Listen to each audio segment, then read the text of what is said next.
Čau, te Katrīna, un šis ir mūsu vietējais biohackers Māris.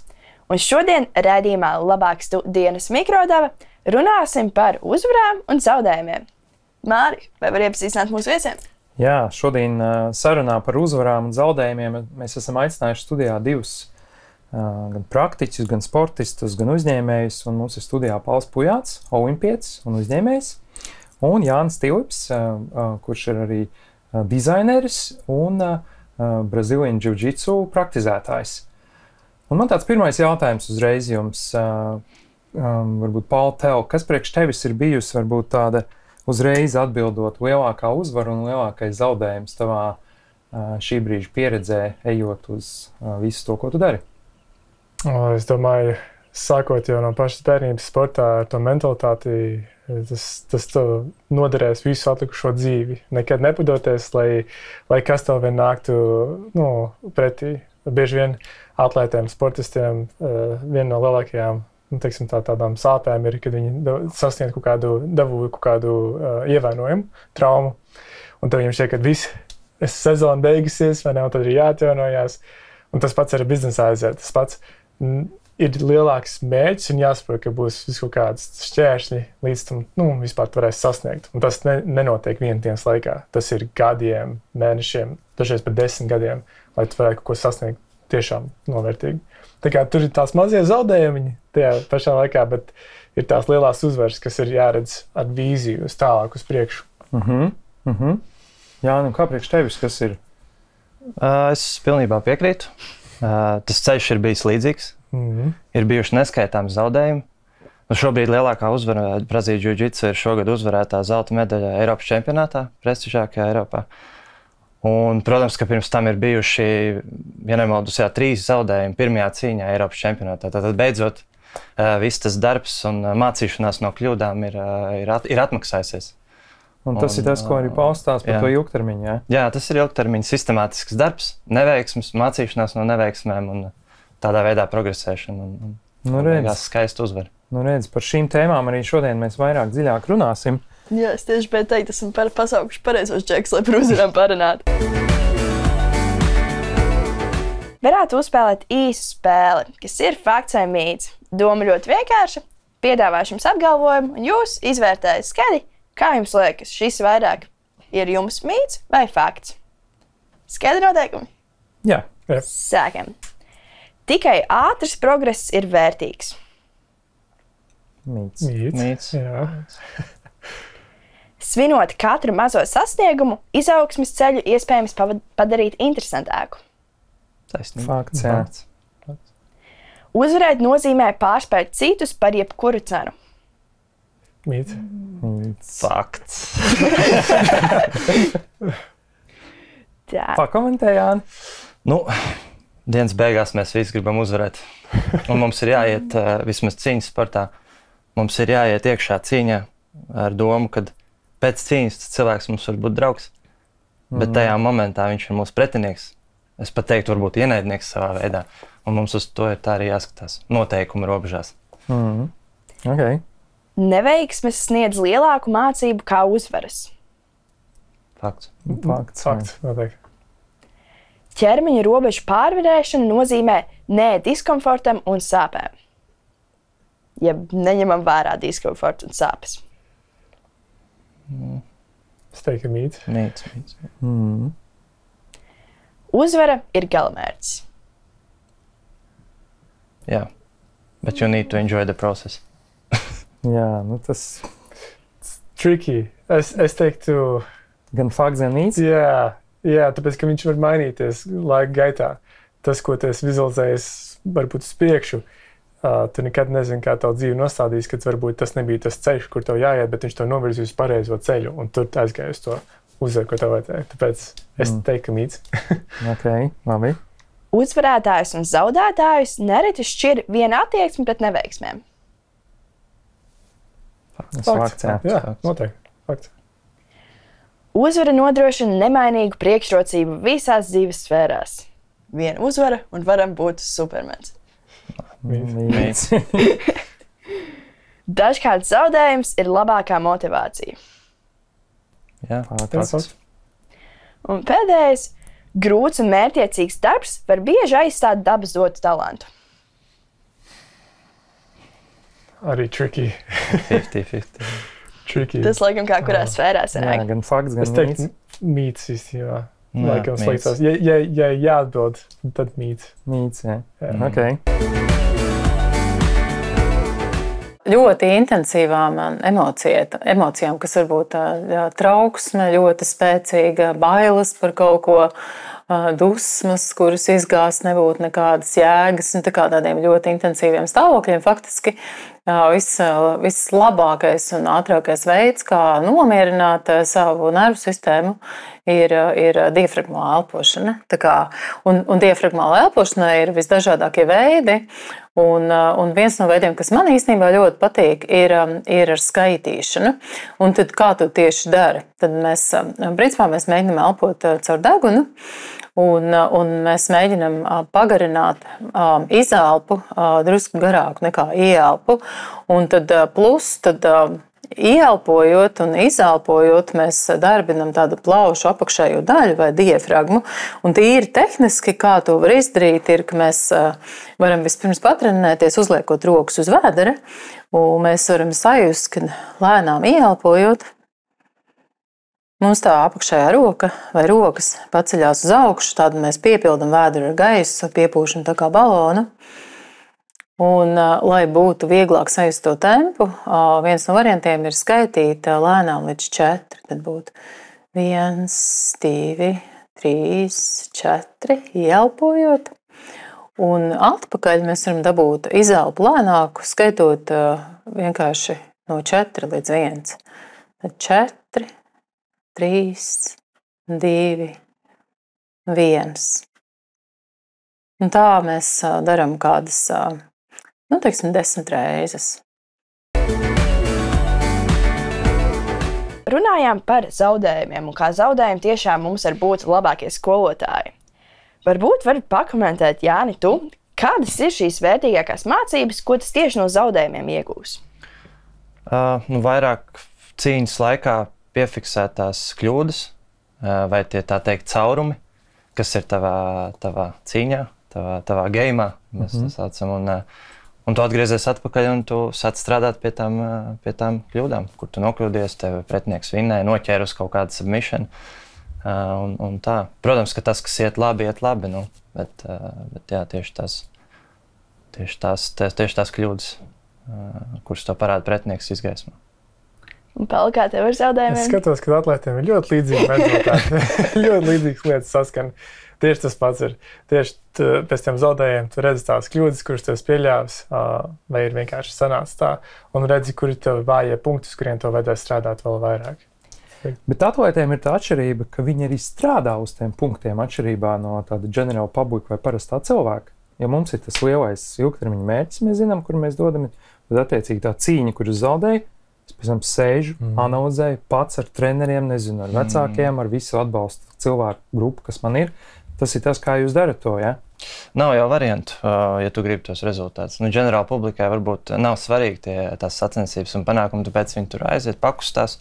Bet ja tu tiešām gribi kaut ko sasniegt, tad tev ir jāiemācās, jāizpild tie caurumi, un tad jānāk nākošreiz spēcīgākam tur ārā. Es pareizi arī saprotu, ka tu zaudēji, nav laika raudāt. Nē. Bišķi ir jāparāda. Bišķi ir jāparāda. ir jāparāda. Tu esi cilvēks, mēs neesam mašīnas. Kaut gan bieži vien mēs, cilvēki izturās pret atlētiem kā pret mašīnām. Tu vienkārši dari darbu un to močī tālāk, bet tev ir sava kapacitāte. Katram sava kapacitāte. Tad tieši ir tādi zaudējumi, kuriem bijis grūtāk ļoti tikt pāri, ka tu jūti, ka tas posms, ka tu pārdzīvo un nonāc līdz stadijā, ka tu vari reflektēt, ka viņš ir tomēr tāds garāks un nepatīkamāks. Ir tādi emocionāli sāpīgākas pieredzes? Man personīgi, par cik mums tas Brazīļu jiu-jitsu sports, viņš nav atbalstīts no valsts, viņš ir tāds alternatīvais, viņš nav arī atzīts oficiāli, kā Sporta federācija padomē. Tas nozīmē, ka tu ieliec aiz savu entuziasmu, naudu, laiku, visu iekšā, enerģiju tajā sportā, sagatavo sevi tur gadu. Noliec mērķi, ka es braucu uz Eiropas čempionātu, tu aizbrauc uz Eiropas čempionātu, tu viss tā mentālā svilšana, stress, visam tu tam piedzīvojumam izēj cauri, izēj uz laukumu, paiet 2 minūtes, tev kāds uztais savu paņēmienu uz roku, tu sapako savus mantiņus un, es nezinu, pludumā liedzēr tālu. Jā. Diezgan sāpīgi tāda pieredze ir un ir bijis tāda. Gatavojies vairākus gadus īstenībā uz čempionātu, piemēram, Eiropas čempionātu, var pateikt no personiskās pieredzes.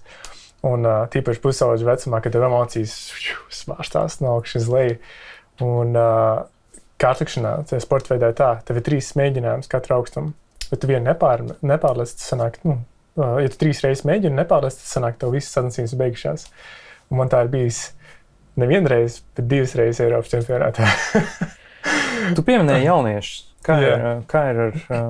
Kā jūs nonācāt līdz tai mentalitātei, ka es jauniešu gados tieku galā, tu Pauli ļoti labi parādīji ar šito emocionālo whatever, kas tur notiek? Ļoti vajadzīgs.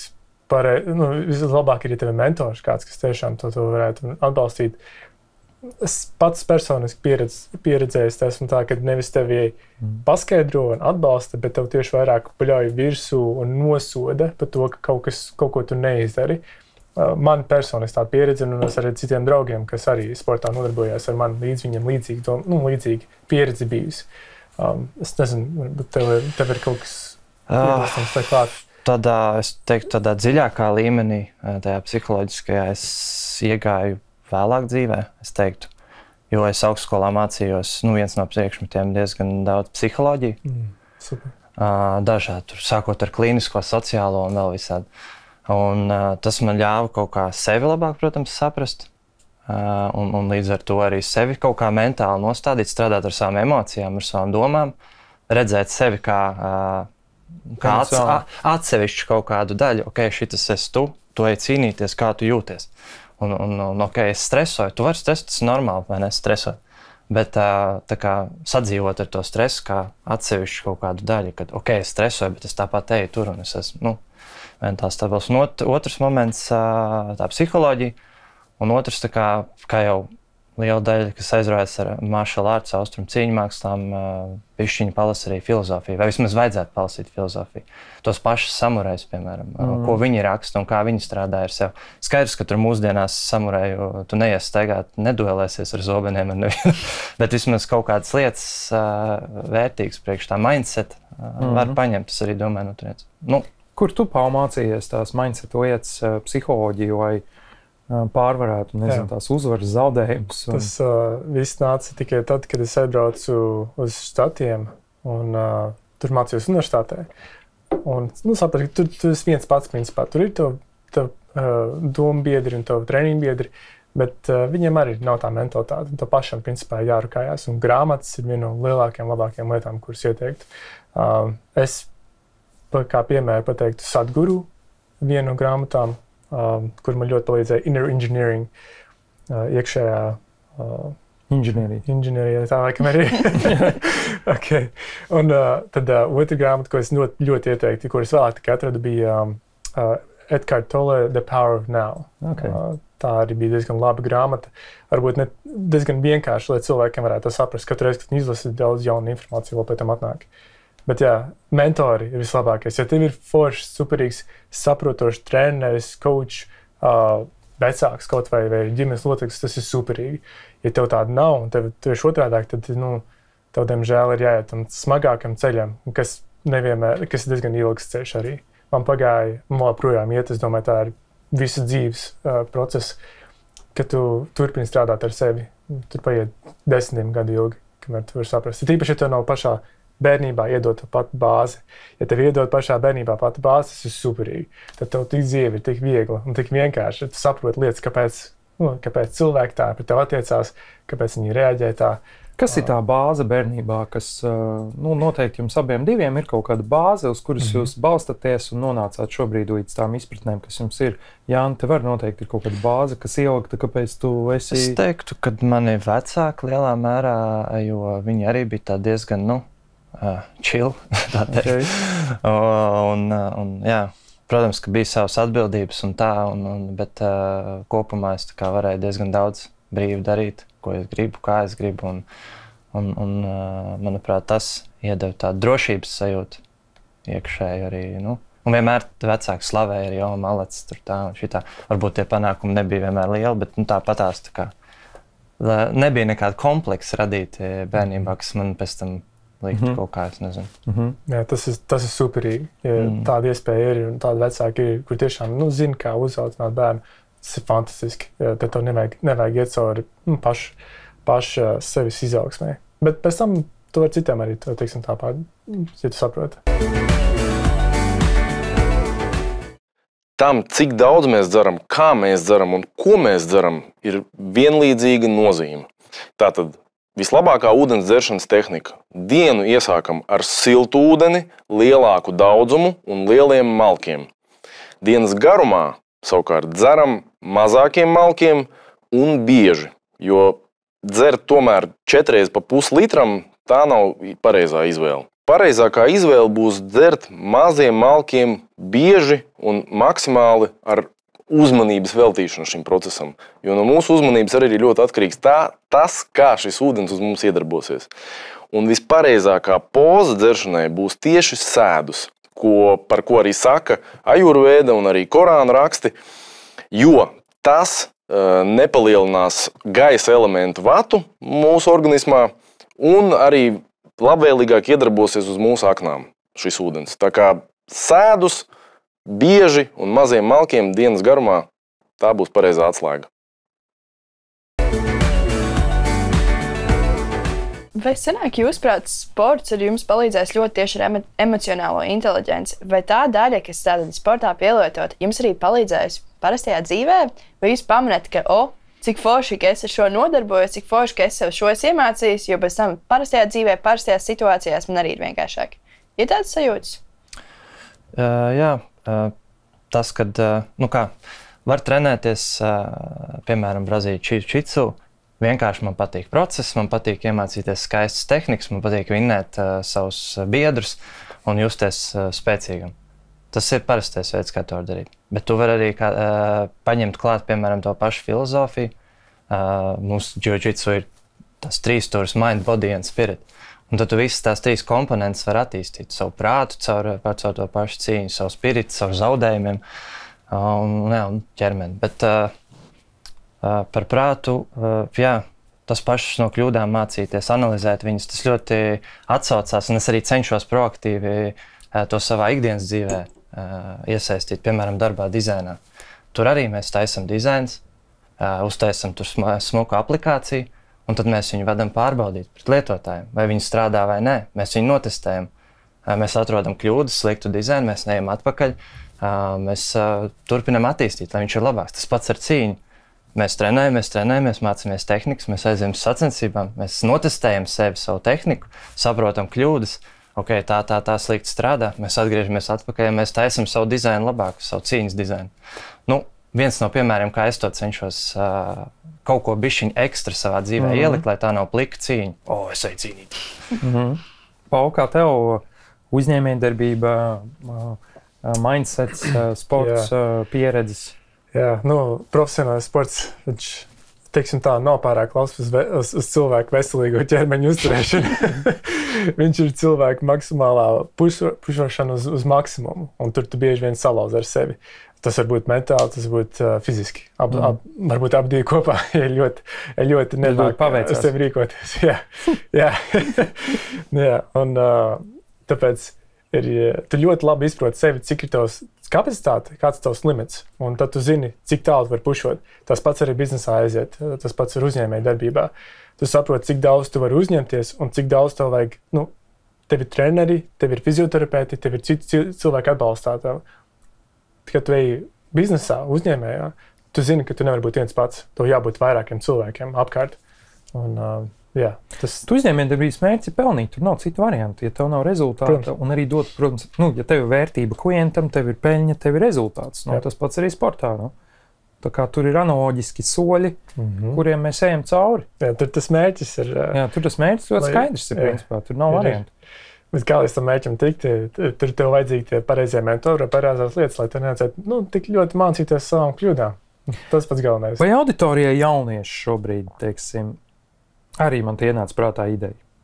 Ja tu gribi kļūt par uzņēmēju, tiec galā ar sporta disciplīnu.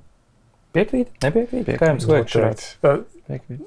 Jā, tiešām. Tas pats primārais, kas vispār cilvēkiem vajadzētu darīt no paša rīta, ir pavadīt laiku priekš sevis. Nevis priekš kā cita, bet priekš sevis. Tas var būt elpošanas vingrinājumi, tas var būt jogas vingrinājumi, tie var būt kaut kādi intensīvie treniņi vai izskriet krosiņi. Tas vienalga. Pavadi laiku priekš sevis sākumā. Tā tu arī uzlādē savu bateriju, savu enerģijas. Un tad tu vari dot citiem.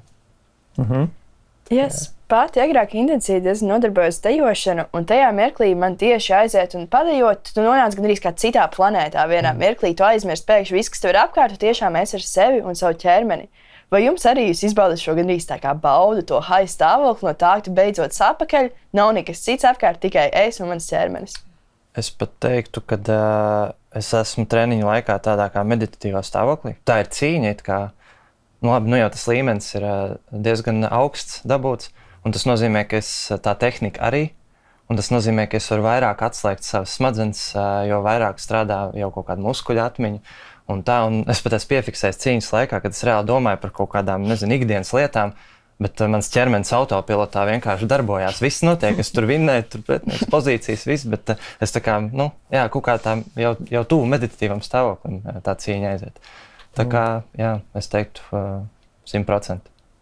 Jā. Viņš arī palīdz atjaunot ķermeni prāta īstenībā. Ja tu mācies universitātē vairākas stundas vai arī strādā darbā, bieži vien tas tev mentāli ļoti izdicina. Ja tu gribi izbalansēt to, aiziet pasporto.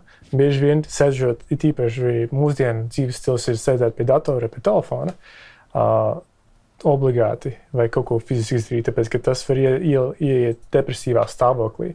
Un cilvēkiem tāds šķiet, ka viņi neko negrib darīt, viņi grib atpūsties, vai pastīties vēl vairāk televizoru, vai paskrolot vēl pa TikTok.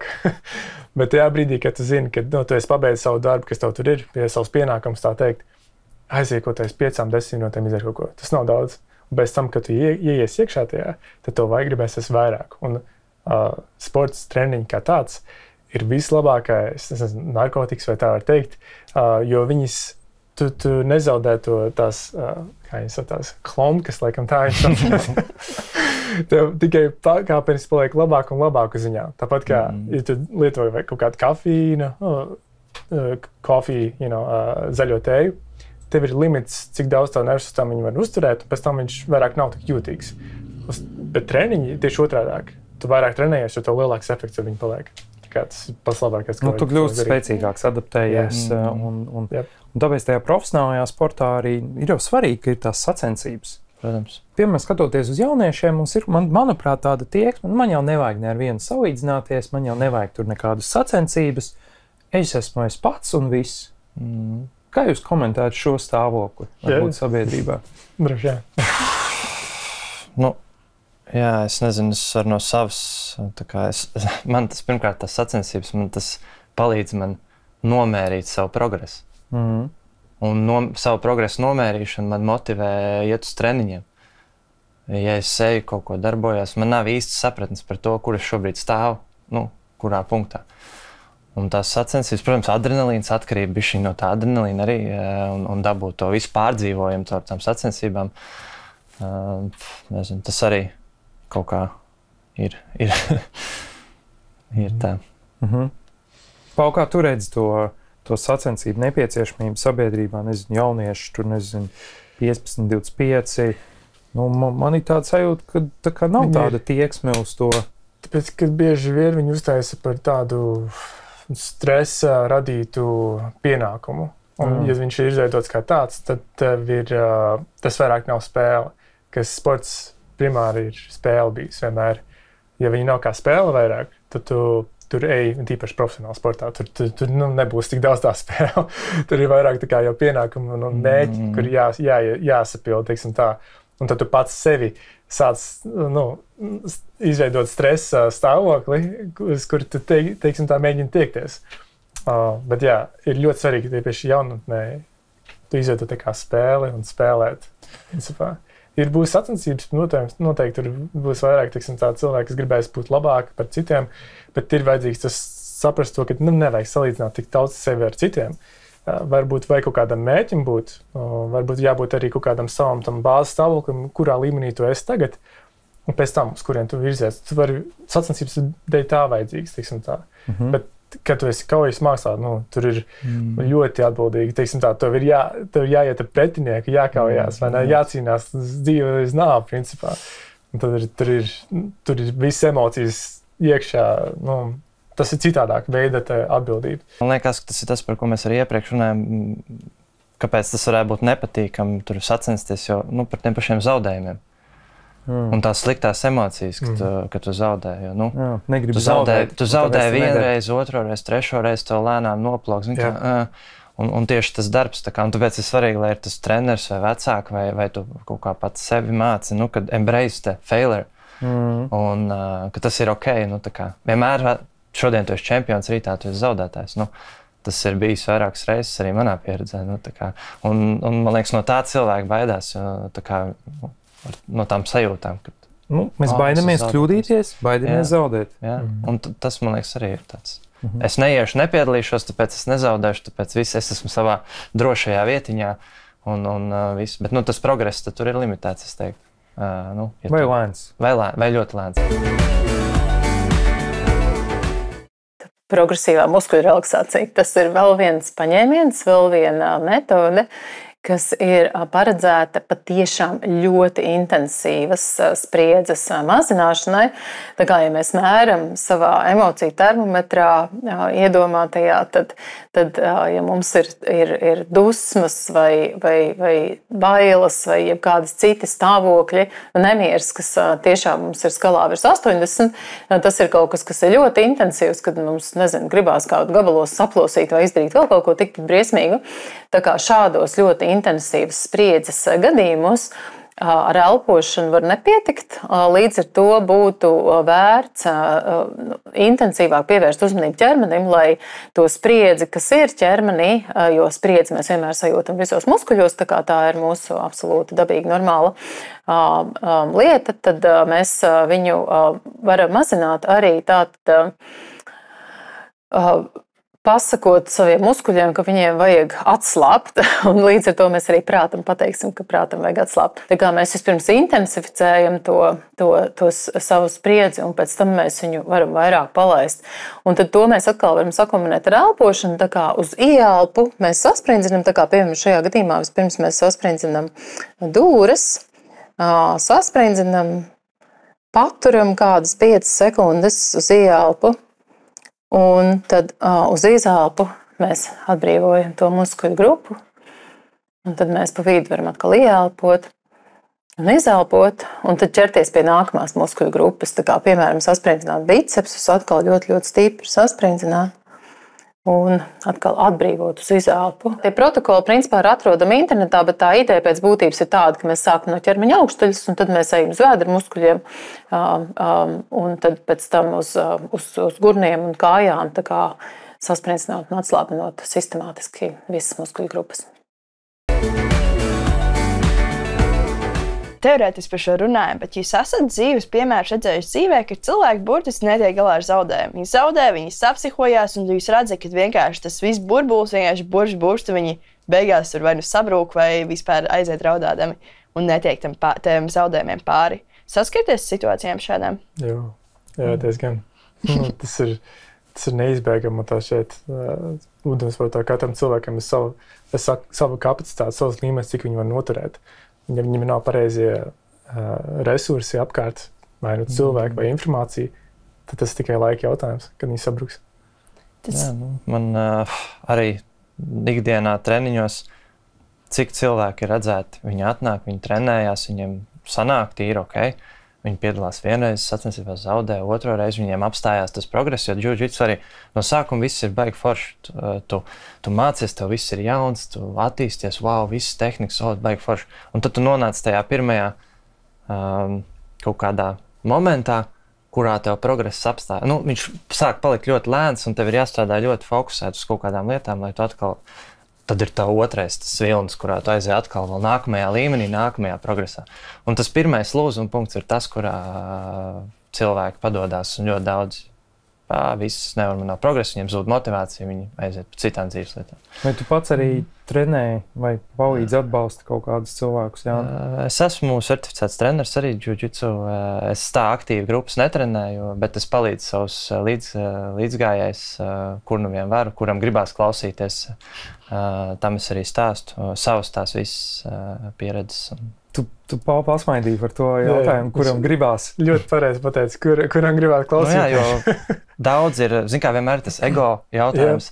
Tu viņam sāc mācīt, tu viņu māci, un tu jūti, ka viņš sāk slēgties, no serijas, kā tu man māci, vai tur vecāks, vai kaut kāds tur ar lielāku ego, un tu jūti, ka viņš tā pretestība sākās kaut kāda.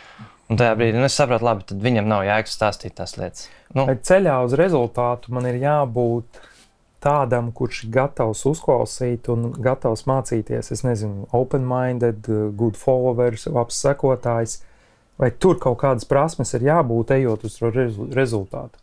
Es nezinu, kritika varbūt uzņemt feedback? Jo tas ir tik svarīgi, ja tu vari vienkārši klausīties, bet šeit ir jābūt atkal no tā trenera puses vai no vecāka puses, kas tev dod šo informāciju, kas tev māca.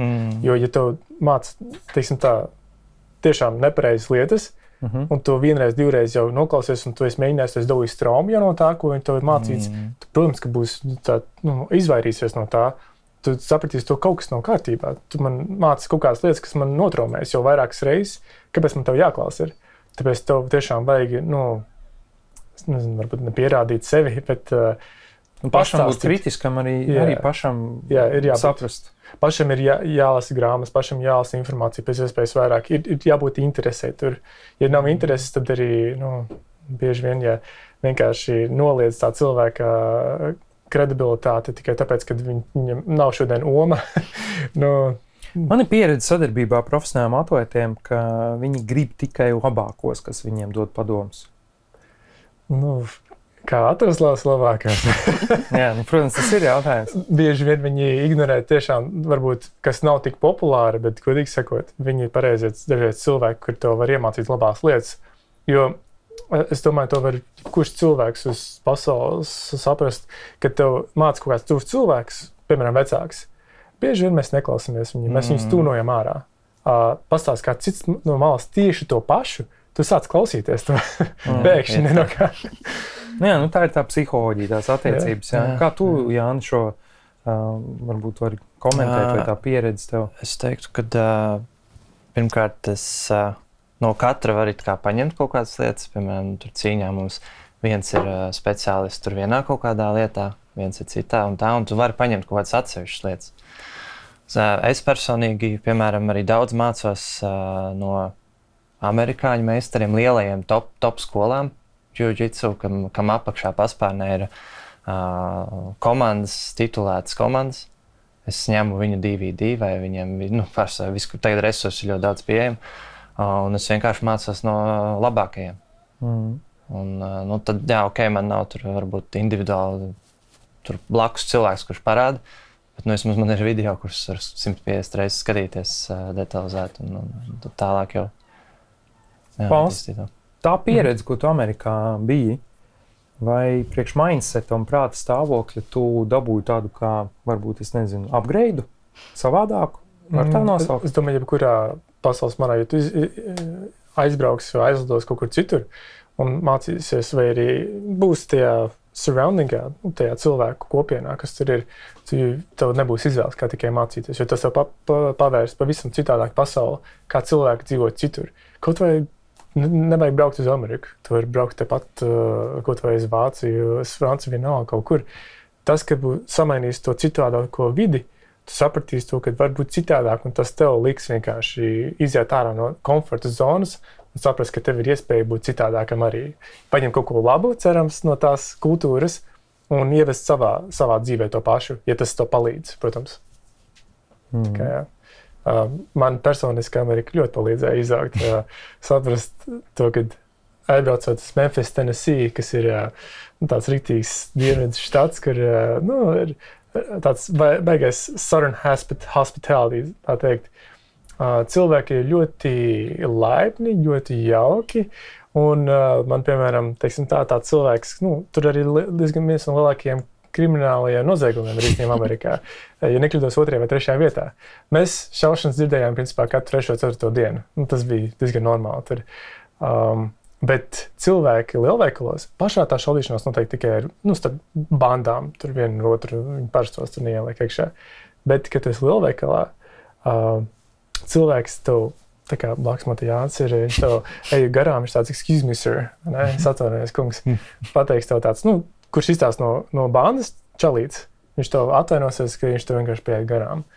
Tā kā tur pilnīgi citādāka kultūra var būt, un tas man ļoti atvēra, sākumā es to nevarēju pierast, tā kā pieņemt pilnīgi, bet ar laika tas tā kā sanāca normālāk. Bet arī šis prāta stāvoklis, ejot uz rezultātu, tev ir jāatšķirās no visiem pārējiem, jo visi jau meklē kaut kādus veidus, un arī esot vidē, bet šāda situācija, kur tev, excuse me, atvainojiet, tev viņa lauž prātu, to domāšanu, un ejot uz rezultātu, vai tā ir uzņēmējdarbība, vai tas ir sports profesionāls, vai sacensības, vai tā tālāk. Tas palīdz, tas ir tas, ko tu saki pareizi. Tev vajag tādus cilvēkus savu apkārt. Tur ir tāda stadija, pat īstenībā, 5 cilvēki, kuri tev vistuvāk, kuriem tu katru dienu kontaktējies, vai visvairāk kontaktējies, principā parādīs tev nākotni. Un, ja tu vari pateikt, tos 5 cilvēkus, tu vari redzēt, kur tu būsi, pēc 5, 10, 20 gadiem. Tāpēc ir ļoti svarīgi izvēlēties pareizos cilvēkus tev apkārt. Mentors ir īpaši. Kā tu, Jānī, to savu prātu mēģini, es teikšu vārdu čakarēt? Trāpīgi. Influencerēt. Man liekas, ka ir jāmāk ar sevi uzturēt produktīvs iekšējais dialogs. Varētu teikt, ir jāmāk ar sevi runāt, kad bišķiņ tāda, es teiktu, tāda kā personība dalīšanās, ne, bet tāds 2 personas. Tādam bišķi crazy jābūt. Bišķiņ, jā, jāparunā ar sevi. Piemēram, sacensībās, tev ir viens Jānis, kurš baidās, viņš tā kā ir satraucies, ka viņš zaudēja, un tad ir tas otrs Jānis, kurš viņam pasaka, nopietni, tā kā. Nopietni, ko tu come on, mēs esam gājuši visu tā ceļu, tagad tu tā kā pievils man, no serijas tādā modē. Un, jā, es piekrītu tam, kad ir jābūt atvērtam prātam. Protams, ir svarīgi cīņas laikā, piemēram, ir iemācīties, ir just savu ķermeni, pretinieka ķermeni, viņa emocijas nolasīt, viņa kustības nolasīt, visu to, un tas ir tāds, un tam ir jābūt, lai to izdarītu, ir jābūt atvērtam prātam.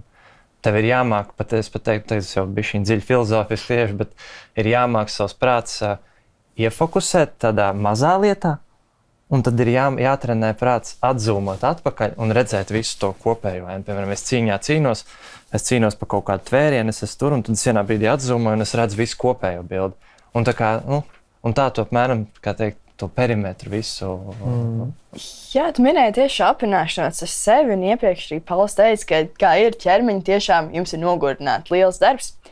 Kā jūs attiecaties pret šo atpūtu? Kā jūs ļaujat paši sev nokomunicēt, kad ir īstais laiks, ka man tiešām vajag paņemt dienu, varbūt tur neko nedarīt, vai tur augstas sladus vānas, bet kā jūs paši sev atļaujat paņemt šo atpūtas dienu? Ir bijuši vispār grūtības sev atļaut atpūsties? Ķermenis jau pasaka parasti priekšā, kad ir jāatpūšas.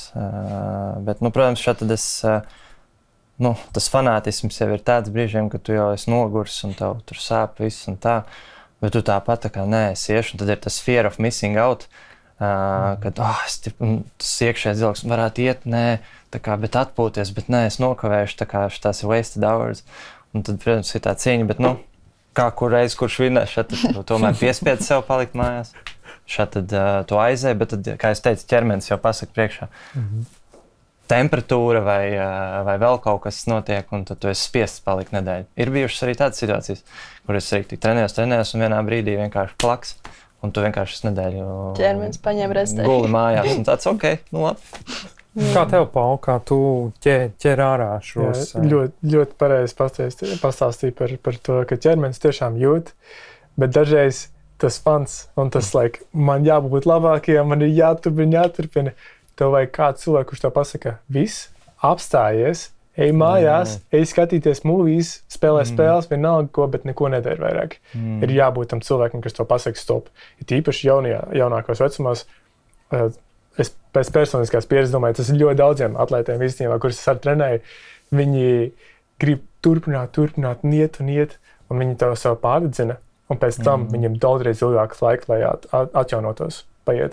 Tāpēc ir jābūt kādam, kas no malas var pateikt, saprast tavu ķermeni, uz ko tu esi spējīgs. Mēs atkal runājam par to treneru atbalstu vai kaut kādu mentoru instrumentu, kam ir jābūt tām acīm no malas. Jā, lai jārunā tikai ar sevi, varbūt, bet ir arī kāds cits. Ļoti interesanti piebildi, gribētu šeit pastāstīt. Meitenēm un džekiem savādāk veids atpūtas. Viņiem ir ik mēnešreiz, kad jāatpūšās, tas ir obligāti. Tieši, ja sacensības, tad neko nevar darīt, tad ir jātrenējās. Un vēl viena lieta ir, vienreiz nedēļā vajadzētu vienu dienu, ka pilnībā tu atpūties, neko nedari. Un ir vēl 2 dienas mēnesī, ka tev var neko nevajadzētu. Tas ir no austruņu, teiksim tā, zināšanām. Jā, zināšanām, praktikām. Kad jaunajā mēnesī, kas īstenībā ir šodien, un pilnajā mēnesī, bieži vien jūs varbūt arī esat pamanījuši to, ka pie pilnā mēnesi, kad notiek, cilvēki ir bišķiņi citādāki, trakāki vai emocionālāki. Un tas ir mēnesis mums ļoti ietekmē, jo mēs 70% esam ūdens. Un jūs paisums bēgums, tas pats notiek arī mūsu ķermeņa iekšā. Un tāpēc arī tās 2 dienas ar pēc iespējas vajadzētu izvairīties no treniņiem. Vai ir no kaut kādiem biznesa darījumiem. ja tas notiek tajā dienā, tad tas viss atslēdz. Tad ir vienkārši for fun, enjoy life. Pirms dzeršanas vislabākais ir ūdeni sakratīt. Protams, ja tas ir negāzēts ūdens. Kratot ūdeni, ūdens virsmas spriegums pazeminās. Tas nozīmē to, ka viņš kļūs mazlietiņās šķidrāks. Viņa oksidācijas potenciāls pazemināsies, tas nozīmē to, ka viņš kļūs dzīva ūdens stāvoklim tuvāks un arī garša būs mazlietiņās svaigāka. Tā kā vienmēr iesaku pakratīt ūdeni, pirms jūs to dzerat. Tā, līdz šim esmu aprunājuši, man liekas, diezgan sīki, kā izstāst šīs visas uzvaras un zaudējumus šobrīd mums. Bet tagad jums lūkšu nedaudz paceļot, precīzāk uz kādiem 65 gadu nākotni un pafantasēt, kā iztīšies pasaule ar profesionālo sportu, uzvarām, zaudējumiem, sacensībām, bet pēc 65 gadiem. Vai būs kas mainījies? Droši vien ar artificial intelligence kaut kas saistīts būs. Nezinu. Labi, ja precīzi jautājums. Sacensībās tu cīnīsies ar cilvēku vai robotu? Ar cilvēku. Bet viņam droši vien būs uzģenerēta kaut kāda super. Vai jums vajadzēs braukt uz, kur tev bija tas Eiropas čempionāts? Parīzē. Vai tu Rīgā būsi vai Parīzē? Es domāju, ka tikpat labi Parīzē arī. Nē, man būs fiziski, man būs tur jābūt. Jautājums ir, kas būs tie papildus gadžeti, kas manā cīņā palīdzēs? Man liekas, ka varēs cīnīties Rīgā. Es iztēlojos tādu, ka tu iekāp tādā kā kastē, uzliek tev brieles, tu it kā cīnies ar oponentu, bet viņš ir citā kastē, citā pasaules galā, un tu jūs abi tur kaut ko darat. Vienkārši mākslīgais intelekts rēķina punktiņus. Te pareizi, te tehnika, te pieskārās. Mortal Kombat taču ir. Tāds ir, jā. Tikai pieliksim, būtībā. Tikai tagad varbūt tas būs ar tā kā virtual reality. Jā, headset. Ko tu, Paul, redzi varbūt? Jā, es domāju, ka būs daudz, kas izmainījies. Noteikti būs, kā jau redzat, katru gadu kaut kas jauns iznāk ārā. Es domāju, ka būs sacensības pat ar robotiem kopā ar cilvēkiem. Būs viss kaut kas samiksēts kopā. Olimpiskās spēles ar robotiem būs? Godīgi sakot, es teiktu, jā. Es pieņemu, ka varētu būt. Tāpēc, ka tad būs vēl olimpiskās spēles robotiem un cilvēkiem, un tad cilvēkiem 3 virzieni. Tāpēc, kad kā arī tagad ir paralimpiskās spēles, un viņiem ir mākslīgā kājas. Taisnība, jā. Un es pilnībā pieņemu, ka būs vienkārši ķermenis, kas būs uzbūvēts ar mašīnu. Un vienkārši tā kā cyborg, principā. Jā, citi trenēsies, citi Cyborg Olympic Games. Cyborg Olympic Games. Es domāju, tur varētu izveidot 3. tā kā veids. Tas ļoti iespējams. Un attiecīgi datoru speciālisti, programmētāji cīnīsies olimpiskās spēlēs. Ja, un savienos ar fizisko ķermeni. Es domāju, mēs neejam uz to, ka tagad jau tas iet, ka mēs sakombinējam tehnoloģiju kopā ar bioloģiju. Ja mēs paliekam pie tā cilvēciskās tās cīņas, kaut kas vēl mainās vidē, darbībās, aktivitātēs, kā mēs trenējamies, kā mēs atjaunojamies 60 gadi uz priekšu. kaut kas mainās tajā salīdzinot šo? Domāju, ka arī kaut kādi gadžeti, kas mērīs mūsu visas organismu atjaunošanās ātrums, un kā jau tagad viss Fitbit, un tā tikai vēl advanced. Vai tā saruna ar sevi arī tu redzi notiks jau aptuveni telefonā, es paņemu un... Jā, tas varētu būt. Es varētu, kā jau AI, tagad ChatGPT, tu uzdod jautājumu, un tev viņš atbild tā kā, Jāni, vai man tagad vajag paņemt pauzīt vai iet uz treniņu? Viņš tev izmonitorē visu, balstoties to un to, tev tur... Tu šodien ej uz treniņu. Tas ir slinkums, ko tu šobrīd. Labi, kur paliek ar visu to disciplīnu un viņš ir tāpat to kaut kādu gribas spēku. Jā, kas ir mentālo notiks, kas ir arī to uzsāncensību varbūt. Vai man jau nevar piespiest kaut kur vilkties un iet? Gan jau būs kaut kāds izdomāts tāds čipiņš, kas tev ieliksies galvā, kad vienkārši automātiski ieprogrammēs, tu lieš šitajā laikā. Jā, pados pareizos signālus. Tieši tā. Jānis. Un aiziet. Okay. Bet es pieņemu to, ka cik jau tiem tūkstošiem gadu ir tās praktikas arī no austrumu praktikām ņemtas vēl projām tiek izmantotas, un cilvēki ilgdzīvotāji, un kuri uzlabojas ar savu labsajūtu ikdienā un funkcionalitāti, izmanto tūkstošiem gadu. Un var redzēt, ka cilvēki iet atpakaļ. Tagad mēs daudz cilvēku zāles izmanto, tās drugs, bet var redzēt, ka cilvēki iet atpakaļ pie veselīgāka dzīvesveida. Un tas man šķiet, ka ir ļoti svarīgi noturēt to, un ne tikai noturēt, popularizēt atpakaļ, nevis quick drop a pill in the mouth and swallow it, bet uztais kaut kāds elpošanas vingrinājums, vai arī nomeditē sevi pareizais, uzspied pareiziem punktiem, atjauno savu ķermeni, nevis seju un iešpricē kaut ko pret sāpēm. Noņem simptomu, bet nevis to, no kurienes viņš nāk. Vai visa tā, tu pieminēji sāpes, varbūt arī tā bioķīmiskā farmakoloģija un ēdienu farmakoloģija, viņi tik ļoti mainīsies, ka tiešām mēs ieejam, būs čuks iemalts un man ir... Tas arī ir. Tāda arī ir. Viņi jau ir, bet es domāju, kaut kas var būt tāds mega advancēts, kas ir... Es teiktu, ka tagad tā zeme, kas mums ir, mēs aiziem bišķiņ tālāk, tas nutrients, uzturvielas, kas ir augļos un dārziņos, viņi nav tik laba, kā viņi bija pirms 30-50 gadiem. Viņi visi ir pārlietoti, izlietoti un nav atjaunoti. Amerikā tas ir šausmīgi trakā līmenī. Latvijā tas ir daudreiz labāk. Latvijā ir superīgs ēdiens, manuprāt. Kaut gan viņi ir importēti arī no Polijas. Tur arī laba zeme ir. Bet ko mēs redzam, uz ko iet nākotne, to, kad augļos, dārziņos tavā uzturētībā nebūs pietiekami daudz tie minerāļi, kas tev lielākā daļa iemesls, kāpēc cilvēki vispār nomirst arī. Bieži vien viņi ir orgānu mazspēja un arī to, ka viņiem nav pietiekami daudz minerāļu un vitamīnu. Tādēļ šeit ir vajadzīgs sapnis. Sports un ēdiens, tur viss iet roku rokā. Kaut kas mainīsies. Noteikti. Tur kaut kas mainīsies visā tajā. Jā. Tur viss ir viens ar otru sasaistīts kopā. Tur nav tik vienkārši to atbildēt, bet viņš iet roku rokā. Jā. Sports jau visu caur vēsturē ir vienojis cilvēkus no olimpiskās spēles jau tik sena parādība. Vai jūs domājat, ka šīs sporta gāšana tiešām, lai kas notiktu pasaulē, ka cilvēki, kuriem patīk sports un tās patīk, kas viņi dara, viņi vienmēr spēs savākties un vienmēr noturēs šo vienotību un kaut kādā veidā šos dažādos sabiedrības slāņus tomēr vilks kopā. Paliekoša lieta? Paliekoša. Man liekas, cilvēkiem vienmēr gribēsies sacensties un parādīt, kurš ir varenāks, ātrāks, stiprāks un tā tālāk. Tā kā... Vai vismaz kāds no tās visas sabiedrības noteikti gribēs no tās alas aiziet prom un parādīt, ka es esmu spēcīgs. Protams, man liekas, tas ir mūsu instinktos iekšā. Jā, tas ir bijis vienmēr. Kibersports mums tagad ir jauna disciplīna, bet savākšanās tāpat. Jā, un es domāju, šīs nots mums varētu arī lēnām atgriezties atpakaļ tomēr uz tagadni. Un es gribētu jums palūgt, kas ir varbūt tās galvenie, atziņas, padomi, varbūt kaut kādi tips un triks, kas jums tādi ienākuši prātā. Ko jūs tiešām gribētu novēlēt skatītājiem, lai viņi patur prātā no šīs epizodes? Es teiktu, ka tas var nebūt Brazīlijas jiu-jitsu, ļoti labi, ja tā ir.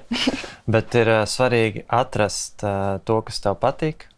Jo, ja tu atradīsi to, kas tev patīk, izbaudīsi procesu, tu varēsi noturēt savu motivāciju. Un, jā, es ceru, ka novēlu jebkuram atrast šādu lietu, dabūt nedaudz to fanātismu no tā un uzlikt savus mērķus, piedalīties sacensībās, tomēr, jo tas ir svarīgi un jā, manuprāt, tas ir tas galvenais. Kas tev varbūt papildinot par kaut kādām tādām tips and tricks, vai tu minēji to body, mind and spirit varbūt, vai tev iezīmējās kaut kādi novirzieni katrā no šīm jomām? Viens, ko tu minēji, ka vajag atrast priekš sevis kaut ko, turbūt kaut kas no tavas pieredzes ir tieši tai spirit daļai, ko, piemēram, es redzu, ka man kā jaunietim nekad šitais vispār tur nebija aktuāli, man par to nestāstīja. Tad ir kaut kas prātam, tad ir kaut kas ķermenim. Par spiritu, arī tas arī viss sasaucas to, ko mēs jau runājam ar tiem pašiem zaudējumiem, piecelties no zaudējuma, iet tālāk, mācīties no savām kļūdām. Tas jau ir tas spirits, kad tu spēj nokrist, pēc tam piecelties un turpināt to savu ceļu. Un tas ir atkal darbs ar sevi. Tā kā es novēlu arī mācīt, strādāt ar sevi, runāt ar sevi, motivēt sevi un mācīties no savām kļūdām. Tas pats attiecās arī uz prātu, uz domāšanu, uz rezultātu un uz attīstību vērstu mindset novēlēt visiem. Un tiešām katru lietu, ko mēs ikdienā daram, pajautāt sev, vai šis mani ved kaut kur tā, progresē mani tālāk, manā attīstībā. Un ja nē, tad ir jautājums, kāpēc es to daru. Protams, ka var kaut kādas lietas, tur nezinu, atpūšoties darīt, kas nav produktīvs, bet ar mēru. Pau, kā tev kaut kādas idejas no mūsu sarunas šodien, ko tu gribi ieteikt, varbūt, kas ir tie virzieni no sarunas vai pašam galvā? Ko cilvēki varētu darīt tagad, šodien, uzreiz, pavadīt laiku ar sevi, sākumā, no paša rīta. Man tas ir 5-10 minūtes kaut vai. Uztaisīt savu jogas praktiku, izskriet vienalga. Kas tas būtu? Kā jau teicu, tas nav obligāti jābūt jiu-jitsu. Tas var būt jebkas, nevajag iet sparingoties, kaut gan, ja tev blakus ir mīļotā un tu gribi jiu-jitsu no rīta, tu arī dari to. Varbūt darīt. Vai mīļākais, kā kuram, protams. Un otrs, ko es ļoti ieteiktu, ir atrast savu 5 cilvēkus tiešām, vai ir kaut vai sākt ar to vienu cilvēku, kurus tu skaties, kur tu vari iedvesmoties, kā tiešām varētu dzīvot dzīvi vienā kaut kādā jomā. Vai tas būtu fiziski, kā tu izskaties, vai arī mentāli, kā tu esi pēc cilvēka kreativitātes, vai arī tie biznesa ziņā, ka tev ir ļoti veiksmīgs biznes un tu palīdzi simtiem tūkstošiem cilvēku. Un, ja nav tādu cilvēku apkārt, sāc ar grāmatām. Vienkārši paņem grāmatas, paņem savus pierakstus, jo pieraksti ir pats labākais, ko tu vari darīt, lai izteikt savas domas un pievilktu to, ko tu vēlē šajā dzīvē vairāk. Un būt skaidrs arī, jo bieži vien cilvēkiem nav skaidrība. Tas ir pats lielākais. Viņi nezin, ko grib darīt dzīvē bieži vien. Vai viņi kaut ko mēģina, nesanāk, un tad viņi padotās, paziņo vēl vienu lietu, pamēģina, neizdodās. Es ieteiktu tiešām mēģiniet, cik daudz vien varat, un pēc tam pieturieties bišķiņ pie sevis kultivēšanas, teiksim tā. Un tad viss izdosies laika gaitā. Jā. Man patīk tā mūsu šodienas saruna, jo tas ceļš uz tām uzvarām un tiem zaudējumiem, tur ir tas rezultāts. Mēs kaut kur ir skaidrs nodefinējis. Tu kā priekšā kaut kā autobusā, un tev skaidrs, ka vai nu tev tur, nezinu, olimpiskās spēles vai Eiropas čempionāts vai kaut kas, un tur ir skaidrs spēles noteikumi. Tev vajag katru dienu no rīta iekāpt autobusā. Vai reizi nedēļā izdarīt to vai to, prātam, galvai, ķermenim, un tikai tad tu vari aizbraukt uz turieni un dabūt to ceļazīmi vai nokļūt tur. Tā kā disciplīna, iesaisties, vienkārši ņemt un katru rītu sēsties tajā autobusā, tas, ko jūs arī daudz runājāt. Un man patīk, ka ir skaidrs, ka es zinu, kur es braucu.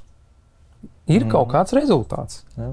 Un tas ir tas, kas man liekas sabiedrībai mums ir vajadzīgs. Gan uzņēmējdarbībā mums ir jāpelna, gan veselībā mums vajag rezultātu.